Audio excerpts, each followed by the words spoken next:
Kũringana na thirikari, makiria ma andũ milioni 5 na ngiri 300 marĩ ũgwati-inĩ wa ng'aragu na makiria mahiũ milioni 2 na ngiri 500 nĩ makuĩte nĩ ũndũ wa ng'aragu. As we speak, thousands of children are facing malnutrition. Nikio honge cia ũteithio irathiĩ na mbere kunyitanĩra na thirikari kũhetũkĩra wobici ya munini wa president Rigathi Gachagua gũteithia a Kenya wa ica ikuhĩ arĩ rũhonge rwa irio thĩinĩ wa thĩ WFP rũrĩa rũheanĩte ũteithio wa ciringi bilioni 7 kũhũrana na ng'aragu mĩeri-inĩ 5 yũkĩte.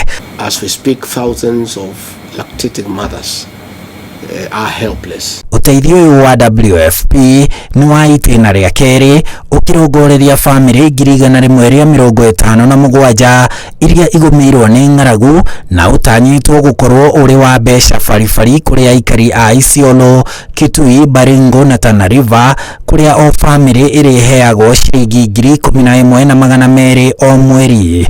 Nao aikari a kaunti cia Turkana, Samburu na Marsabit makũheo ũteithio wa irio o mũciĩ ũkĩheo kilo 64 o mweri.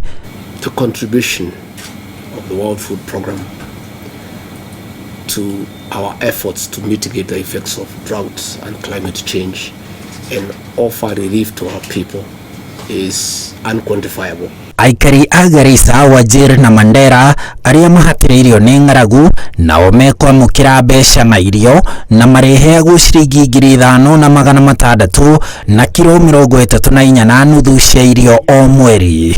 Itĩna rĩa mbere rĩa ũteithio wa WFP, famĩlĩ 89,000 nĩcio ciaheirwo ũteithio. We've got 25,000 metric tons of wheat arriving this weekend from Ukraine, which will go for drought assistance as well as refugee assistance.